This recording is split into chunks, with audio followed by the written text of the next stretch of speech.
아니 우리나라 진보는 원칙도 없고 인권도 없고 보편적인 가치를 존중하는 것도 모든 게 없고 보편적인 가치는 그냥 쓰레기통에 아무 때나.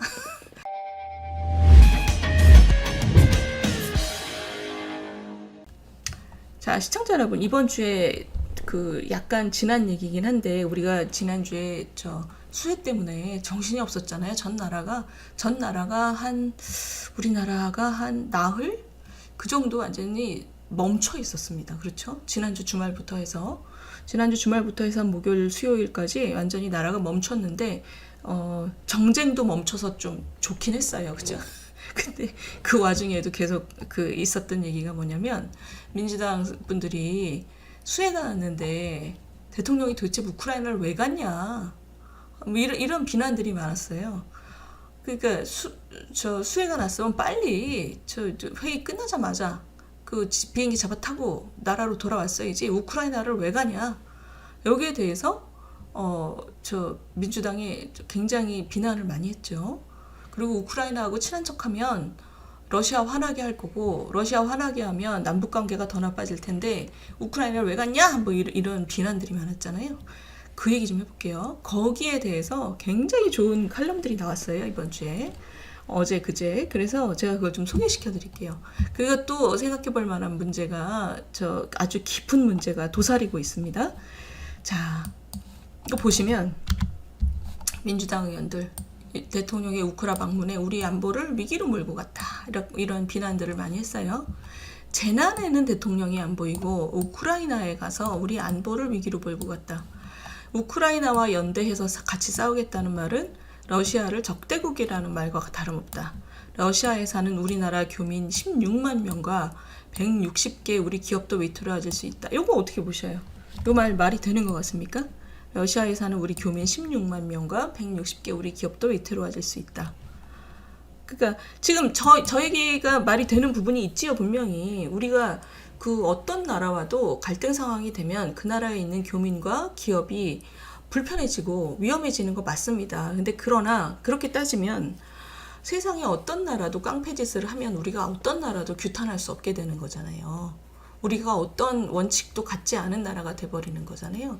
그러니까 지금 우리가 우크라이나에 대해서 연대를 표시한 것은 우리도 예전에 침략을 당해본 나라고 침략을 당한 나라의 편에서 침략을 한 나라를 규탄하는 것은 저는 당연하다고 생각합니다. 특히 우리나라처럼 침략을 당해서 나라가 완전히 없어질 위기에 있었다가 다른 나라의 도움으로 살아난 나라잖아요. 16개 나라가 우리나라에 왔잖아요. 그 나라 군인들이 우리나라에 무슨 얻어먹을 게 아무것도 없었던 거짓 나라였는데 당시에 전 세계에서 가장 가난한 나라였는데 그런 가장 가난한 나라 그룹에 있었던 나라를 돕겠다고 다른 나라 16개 나라가 왔고 그 군인들의 피 속에서 우리가 사실은 우리 군인과 그 나라 군인들의 피를 대가로 사실 나라가 살아난 거잖아요. 그러니까 지금 이렇게 부당하게 침략받은 나라에 대해서 연대를 표시하고 침략한 나라를 규탄하는 것은 저는 당연히 해야 되는 일이라고 생각합니다. 그게 우리 헌법 정신이고 우리나라가 살아난 그 과정이기도 하고. 근데 그런 원칙 속에서 한번 이걸 보시면 이 중앙일보에 이 외교 얘기를 많이 쓰시는 김현기 위원이에요. 이분은 이제 중앙일보 편집국장도 하셨고 이런 외교적인 문제를 굉장히 많이 쓰세요. 굉장히 좋은 글을 많이 쓰십니다. 이번에 재해, 비원고하고 우크라 방문을 연기하는 건 억지다. 무지하다. 야당이 너무 무식하다. 보세요. 이런 야당의 수해 대처가 우선이기 때문에 방문을 취소했어야 한다라고 얘기하는 이 민주당은 너무나 무식하다. 외교의 냉엄함을, 치열함을 모르는 어설픈 주장이다. 왜냐? G7 정상은 이미 우크라이나를 다 갔고 G7 정상들은 우리나라 대통령이 우크라이나 방문을 하는지를 줄곧 주시해왔다. 왜냐하면 이 G7과 같이 갈 친구인지 아닌지 지켜보는 거죠. 그러니까 우리 대통령이 이번에 리투아니아, 폴란드 갔다가 옆에 있는 우크라이나를 안 가고 그냥 돌아왔으면 이 G7들 그 입장에선 한국은 뭔가 이런 큰 원칙에 있어서 같이 가는 나라가 아니다라고 판단했을 거라는 거죠. 그다음에 두 번째 실리적인 측면에서 2,000조 원에 달한다는 전후 복구 사업도 마찬가지다. 그 재건 그 협력을 같이 할 것이냐, 거기에 우리를 끼워줄 거냐, 이거는 굉장히 중요한 또 국익이기도 하고, 한 번도 가지도 않았다가 우리한테 사업권 달라 그러면 그래 줄게 이렇게 대답하겠냐 우크라이나가 또는 다른 나라들이. 그리고 이 사람 얘기 굉장히 재밌는 얘기가 이거예요. 민주당은 러시아에 사는 교민 16만 명 160여 개 우리 기업이 위태로워질 수 있다라고 말했는데, 이분 얘기가 5년 내내 축창가를 불러대서 일본에 있는 제일 한국인 400만 명 1000여 개 우리 기업을 궁지로 몰아넣었던 민주당이 그런 말을 할 자격이 있냐. 그 뻔뻔함 진짜 대단하다. 아우 너무 시원하죠. 그러니까 시원한 게 말을 세게 해서 시원한 게 아니라 너무 맞는 말이잖아요. 문재인 정권 내내 죽창가 부르면서 일본에 있는 우리 제일교포가 몇백만인데 지금 400만이라는 거잖아요. 그리고 기업이 1000개 나가 있고, 우리나라 교민이 400만 명인데, 아니 꼭 해야 돼서 하는 건 어쩔 수 없지만 그냥 난데없이 갑자기 어느 날 죽창가를 부르기 시작했잖아요. 이게 국가 간의 갈등이 요만큼인데 갑자기 죽창가를 불러가지고 이렇게 올려버린 거잖아요. 뭐 술을 먹고 있었는지 어쨌는지 하여튼 그 죽창가를 불러댔던 정권이 5년 내내 반일로 정치해 먹었던 정권이 지금 와서 러시아의 16만 교민을 걱정하는 척 한다는 건 정말 뻔뻔하다. 저는 진짜 맞다고 생각합니다. 그래서 이분 얘기가 이거죠. 그러니까 무지하다. 지금 우리 상황이 그런 상황이 아니다. 수혜는 수혜고, 근데 문제는 이분이 이것도 지적을 했어요. 무심한 용산. 그래서 이걸 물어보면, 한심하기는 마찬가지다라고 얘기를 하고 있어요. 물어보면 서울로 뛰어간다고 해도 상황을 바꿀 수 있는 게 아니었다라고 얘기할 필요가 뭐가 있냐 도대체. 어떻게 이렇게 생각이 없냐. 이런 상황을 이렇게 냉엄한 상황 때문에 용산이 오랜 고민했고, 고민 끝에 내린 결정이었다. 이것 때문에 수해 때 자리를 못 지켜서 국민들께 죄송하고, 국민들께서 그러나 이런 고민을 이해해 주셨으면 좋겠다. 비난받을 측면이 있을 수 있지만 우리나라 전체의 앞날을 위해서 어려운 결정을 했다. 이렇게 얘기를 해야지 지금 뛰어간다고 바뀔 게 없다. 이렇게 얘기하는 그 무심한 참모는 뭐냐 도대체. 저는 이분 말씀에 아주 구구절절히 동의를 해요. 지금 우리 외교 상황이 굉장히 엄중하고 러시아하고 지난번에 그거 보셨어요? 러시아하고의 관계를 걱정하는 마음도 이해는 가지만 현장에 있는 외교관들이 그렇게 얘기를 합니다. 그 외교 차관 1차관이 나와서 얘기를 하는 걸 보니까 러시아도 우리하고 이런 묵계가 있다는 거죠. 묵계. 그러니까 우리가 민주 진영의 일원으로서 우크라이나와 연대를 하고 이러는 것에 대해서 러시아는 사실 화날 일이라고 생각하지는 않는다는 거예요. 왜냐하면 러시아도 그거는 이해를 하고 있기 때문에. 그 묵계의 한도가 어디냐라는 질문에 대해서 외교부 차관이 그렇게 대답을 하더라고요. 우리하고 러시아 관계에서는 아마도 우리가 살상 무기를 지급하느냐는 중요한 레드라인이 될 수 있을 거다라고 얘기를 하더라고요. 그러니까 그 선 전까지는 서로의 입장에 대한 묵계가 있다. 그러니까 우리가 우크라이나에 가서 이렇게 연대를 표시하고 러시아를 규탄하고 이런 것에 대해서는 다른 나라들도 다 했잖아요. 지금 보시면 독일 같은 나라는, 독일은 러시아하고 얼마나 관계가 깊습니까? 완전히 자원을 거기서 엄청 갖다 쓰는데, 그런데도 이번에 독일이 아마 살상 무기를 지급했죠.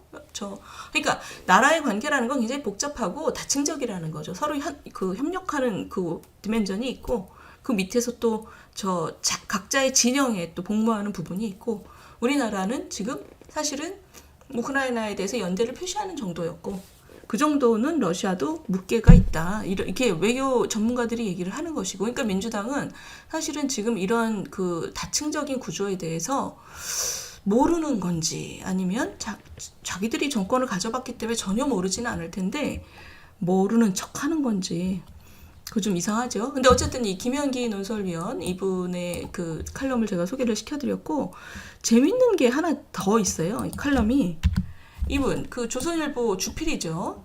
근데 조선일보 주필이 이분이 얘기하는 게 너무 웃긴 거예요. 지금 러시아를 자극하면 안 그래도 나쁜 남북 관계에 더 영향을 끼칠까봐 걱정하는 민주당에 대해서 이분이 뭐라 그러냐면 우리나라의 진보, 우리나라의 자칭 진보들, 이 정세 계산을 막 열심히 하는데 이렇게 남북 관계 나빠지면 어떡해 이러면서. 근데 이 사람 얘기가 이거예요. 우리나라 진보는 도대체 원칙이 뭐야? 이런 거죠. 러시아가 21세기에 난데없이 남의 영토를 빼앗는 전쟁을 일으켜서 어린애들까지 미사일 세례를 퍼붓는 것에 대해서 진보가 아니라 인간이라면 당연히 규탄해야 되는 거 아니냐. 그 국가적인 정세 계산과 실리는 사실 그 다음 차원이지. 우리나라의 진보를 자칭하는 민주당은 뭐냐 너네 이런 거죠. 보세요. 민주당은 인권과 법치가 완전히 말살돼 있거나 형해화돼 있는 북한, 중국, 러시아에 대해서 아주 노골적으로 연대를 한다. 그러니까 사실상 눈 감고 있다. 그러니까 원칙이라는 게 없는 나라다. 처참한 북한 주민 인권 문제 외면. 자, 지금 이분 얘기는 이거예요. 국민 여러분, 국제정치 현실상 어쩔 수 없습니다라고 얘기하는 것은 정부 여당이어야지, 그 나라에 책임을 진 정부 여당이지, 진보를 자칭하는 야당이 왜 이렇게 자기들이 정세 계산부터 하냐는 거예요. 실리 계산, 정세 계산부터. 그 야당이 정부 여당에 대해서 너네 왜 그렇게 실리만 쫓아라고 비판을 하고, 여기에 대해서 정부 여당이 우리는 국가를 책임진 입장에서 이러이러한 것은 지금 잠시 보류하겠습니다. 원칙을 100% 할 수 없습니다라고 변명하는 구조가 우리나라는 거꾸로 됐다는 거죠. 이거 어떻게 보세요? 저는 제가 보통 하던 생각 그대로입니다. 우리나라의 진보는 굉장히 이상해요. 제가 지난번에 외교부 차관하셨던 조태열 차관 글 소개시켜드렸잖아요.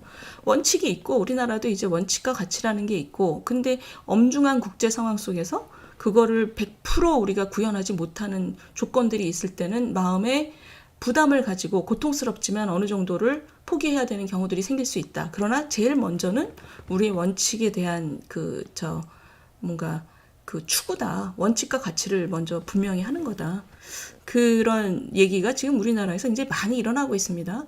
왜냐하면 세계가 지금 너무 많이 변하기 때문에 우리의 원칙이 뭐냐 이런 자성들이 있는 거죠. 근데 이분 조선일보 주필의 칼럼은 굉장히 날카롭고 우리 보통 때 생각하던 의문을 그대로 지금 드러낸 거죠. 우리나라 진보는 도대체 뭐 하는 거야? 이런 거죠.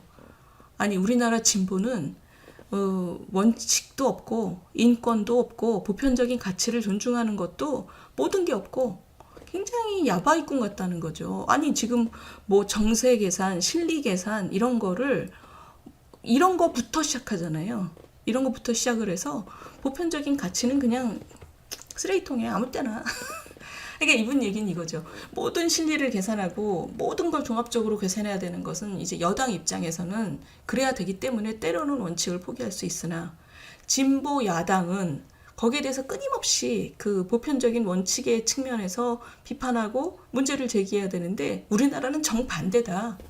거의 진보가 무슨 인권 완전히 무슨 야바이꾼 같다는 거죠. 툭하면 실리 이러고 그 실리라는 게 뭔지도 잘 모르겠지만 이게 지금 우리나라는 심하게 잘못돼 있다. 그러니까 우리나라 진보가 왜 저런지에 대해서는 여러 가지 원인 분석이 있어요. 그죠? 뭐 예전에 독재 정권에 반대하느라고 그냥 미국이 싫고, 미국이 싫으니까 미국의 적인 북한이 좋고, 북한이 좋으니까 중국하고 러시아가 좋고 아주 이상하게 꼬인 그런 사람들이라고 하는데, 지금 낭만강아지 선생님, 공산 독재자의 실리겠죠. 그러니까 이게 우리나라는 지금 우리나라에서 자칭 진보들은 사실 진보라고 불러줄 수 있나? 저는 좀 참 이상해요. 우리나라의 진보는 원칙을 중시한다는 측면에서는 확실히 진보가 아닙니다.